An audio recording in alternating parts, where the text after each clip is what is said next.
Welcome, everybody, to Victory Circle Podcast. I'm your host, Jason Wilson. Today, our guest is Frank Carbajal, and Frank has a remarkable story. He's a beacon of leadership for the Latino community. He's founder and president of Es Tiempo, It's Time, founder of the Silicon Valley Latino Leadership Summit, which brings the top thought leaders throughout the country to the Silicon Valley. Welcome, Frank. Thank you, Jason. Thank you. And thank you to all your guests listening in to your podcast and your show. I'm very honored to be here. This is such an honor for me, Frank. I've been waiting for this for like a year. Well, I'm so glad. One of the things about we talked about in the green room is the fact that having kids, the flexibility and understanding is what I always say is part of leadership. When you have kids and you understand that there's a flexible schedule needed to be ingrained in your daily life, then that elevates a person's leadership even more so. And I thank you because I know you have a son, and I really appreciate your understanding and flexibility. And now I'm ready to rock and roll. Okay, great. So yeah, that's no problem, Frank. I know how it is. So Frank, Well, I thank you, like to Jason. start with everybody's life path. How does your life path start, though? What did you want to be when you grew up? That's a great question because one of the things for me is as many listeners they get to share their story about their parents being immigrants from living here in the United States. I know you're from Atlanta, so my parents immigrants from Mexico. They arrived to California before I was born. I'm the youngest of five, so they got to this place known as Imperial Valley, which is in Southern California. And this weekend, all week, is there's a heat wave, and oh my goodness, it's reaching up to the high 110s, 115s. And for my parents, coming as farm workers, they came under a bracero program. I was born in 1969, and my mom always reminded me that I was born with that resiliency. And I asked her when I was an adult, why is that? And reflecting on it, was she worked in that hot, blistering sun. I was born on June 19th, 1969. She worked up until her third trimester, almost died out in that heat. And being born, I just, chose a path later in life because Jason and everyone listening, for me, I didn't have that roadmap. I'm a first gen being the first to graduate from college, the first generational professional. But that roadmap didn't happen until later in life, and that was in high school, and that was through my track coach. My track coach, he saw how disciplined I was and how eager I was to be the fastest runner, and he ingrained in me, I want you to be that disciplined and that focused in his biology class. And so Mr. Paul Kilkenny, not being Latino, a white man, took interest in me because I found out later in life that his wife is Latina, so his son is Latino, Okay. biracial. His son's biracial. So for me, it's about equity. And, I learned about equity after college. And see, as a first gen, we learn these lessons afterwards because it's not that we're imposters, because, sports really shaped me to be a competitor and be, involved in teams, but it really goes to look and analyze our awareness of what is it like to be first gen? Why is it difficult? Why is it a challenge? And for me, after graduate school, I always felt, Jason, and everyone listening, that it is important to galvanize your community, whether it's brown, black, Asian, whatever community you feel is being inequitable in terms of racism. I like to be transparent. I like to be honest because there's a lot of it going on.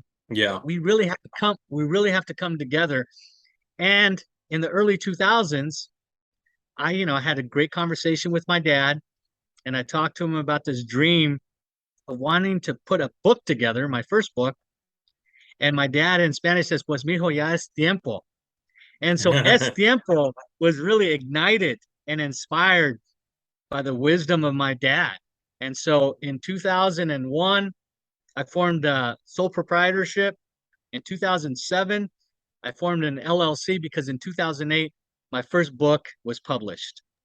Oh, that's phenomenal. Thank you. I put it in a nutshell because I know, with the bandwidth of our time, we could talk for hours, but I want everyone to know listening that we all have that common thread of thriving and understanding that we all are challenged with obstacles and circumstances if we have parents who are immigrants coming to the United States. Yes, absolutely. So, speaking of challenges and obstacles, Frank, when the pandemic hit, how did you deal with that as far as your career was concerned? For me, I'm very fortunate that my wife, she works with the county of public health, and she was one of the first responders in terms of emergency management and understanding that this global pandemic was serious. It was something that we couldn't take lightly. We had to pivot in ways that were really digging deep as entrepreneurs. So, as an entrepreneur, I right away knew that as many of us, podcasters, I started a podcast early on in 2020 with a gentleman by the name of Carlos Gonzalez was the primary person behind, hosting the podcast, and it was an Es Tiempo with Frank show every Friday. And the reason being, Jason, is because my meat and potatoes is really my Silicon Valley Latino Leadership Summit, which is bringing people together in person. And so, we all thought with COVID and the pandemic, oh yeah, it's going to last 3 months. It's going to last, you know, some people said 3 weeks and 3 months and then 6 months. And then when we understood how serious and the severity of how many people we lost and relatives and friends, we understood that as a humanistic leader, as a person that believes in people first, I didn't want to have an in-person event. So I had that Es Tiempo with Frank, which was really keeping people together in tune with my show every Friday. And as it went on, as we looked at the pandemic, it went from 6 months of postponing the summit to 12 months of postponing the summit to 18 months of postponing the summit. And Wow. guess what? Now at the 2.5 year mark, yes, we're gonna have the summit October 8th, which is 5 weeks from today, Oh, that's from this great. week. Yeah, Wonderful. yeah.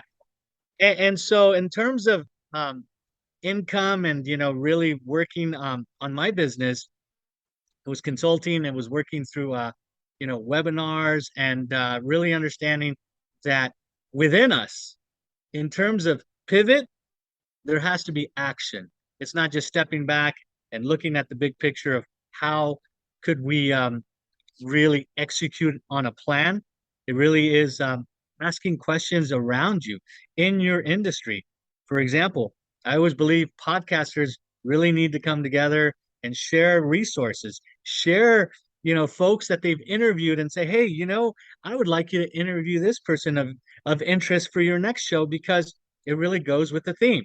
And I think that selfless leadership is the best type of leadership in any pandemic because we've learned from this one that we'll be more prepared for the next one. But at the same time, we always have to be aware that sharing really is about, the collaborative spirit of action, not just the words, but the action. Yes, I agree 100%. Frank, how did you come up with the idea for the summit? Oh, I love that question. I go with the same thing as this pandemic that there was a crisis. And so in 2009, guess what? There was a market crash, there was a crisis in housing, and you remember where it was a transition from President Obama taking the ranks in Right. 2009. And wow, did he do a tremendous job from 2009 to 2010. Well, my book, my first book was published in 2008. And in 2009, that's when action started happening, but everything slowed down. And so many folks that we consider today millennials or today would be Generation Z, weren't purchasing my book in Barnes and Noble, and now back then there was a Border Books, but now with Amazon, folks really weren't purchasing, so it slowed down sales. So I went to an executive mentor of mine who's in my book, my first book, a person by the name of Mr. Dick Gonzalez, and we had lunch, and I had asked him, you know, pivoting, what he thought of, and he says, "Hey, have you thought of a leadership summit?" And that's folks who don't necessarily want to purchase your book yet. They have to hear from some of the leaders that are in your book, so that could really inspire them to say, "Hey, these guys and women that are in this book are amazing leaders. Let's purchase Frank's book." Hmm. So the idea was shaped, and the platform was really based off of my first book, Building the Latino Future. And the first summit took place on Sand Hill Road, which is known as the venture capital mecca of the world. And the first summit, it was intentional to only invite 150 people because Jason, I really didn't want to. It was a huge undertaking. It really is putting yourself out there. I didn't want to be embarrassed if only 15 people showed up, for example, Right. because Yeah. we're human. We have feelings. We have a lot of feelings. And so when I noticed that there was 5 weeks prior to that summit happening, which was in May of 2010, it sold out within 5 weeks before, yeah, the summit took place. Wow. And yeah, so the intimacy and the thought leadership of the 150 people, a gentleman by the name of Michael Lopez approached me afterwards, and he's like, "Hey, let's take it to a bigger venue. Let's take it to Stanford Faculty Club." So from the second annual to the 10th annual, which was pre-COVID, in 2019 was the last summit before the one next month. They would all have been sold out. So for the 11th summit, I've planned the Computer History Museum, which is going from the first one 150 to the second to the 10th was close to 300, and this one happening in 5 weeks is 400 folks that is sold out. That's fantastic. Thank you, thank you. So, Frank, I have a question for you for people that are here in Columbia. A lot of my students, I've been an ESL English teacher for almost 20 years now. And the majority of my students have always been executives at companies, international companies. And right now, a lot of people want to leave Columbia and go to the United States or Canada or maybe England to live. What's your advice to people that want to leave here and relocate to other countries? Yeah, I think it's important to really build your presence on LinkedIn, for example. If there's folks in Colombia and Venezuela or Chile or even Peru, which are countries with companies that have ties to, say, the Silicon Valley, where I live, it's important to really build your presence on LinkedIn, but build it with what I call authenticity, meaning that being yourself, not having this facade that, hey, I want to be in the US by next month, or I want to be in the US, in 2 months or 3 months, because things take time. And what I mean by that, the time is by building relationships. So it's important to not only build your presence on LinkedIn, but by building relationships is to connect with individuals that really believe in not only your professional growth, but potentially, hiring you on as a person within their company.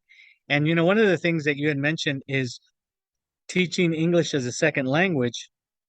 It's also important for an individual in Colombia to be human, authentic, and let that person know that their skill set is having two languages, knowing Spanish and learning English professionally. So, in other words, on their LinkedIn, when there's an area of languages, put English speaking professional level, but of course, primary language, Spanish speaking, because it Yes. shows a true sense of authenticity, and and really understanding that that person has a lot to offer. But it's not only the presence of being on LinkedIn, but also branding. That is wonderful advice. Frank, I wish we had another 30 minutes to talk, but I know you have to go. I'm going to have you back on the show, though. Oh yeah, no, I would love to be back on your show. I know one of the things that I want to mention to your audience, especially folks in Colombia, is there's two favorite Latin American countries of mine. Uh, First is my parents' home country of Mexico, and then second, you know, well, my wife, she's her mom's from El Salvador, but Colombia. Colombia is just such a wonderful, giving country as far as, you know, giving folks opportunities. I just want to mention that I was given the opportunity to speak to some of the largest companies in Colombia in Spanish, and that really provided me with the platform and confidence to speak in Spanish when I speak to country companies here in the United States. Oh, that's awesome, man. I know that everyone in my network that's from Colombia is going to love that. Oh no, no, thank you. I'm so happy to be on with you, and yeah, let's have a sequel. Sounds good. We got to do it. So, Frank, thank you so much for being on the show, and I will be back in touch with you very soon. Ladies and gentlemen, Frank Carbajal. Thank you, everyone. Thank you for watching Victory Circle Podcast. Please subscribe to our YouTube channel.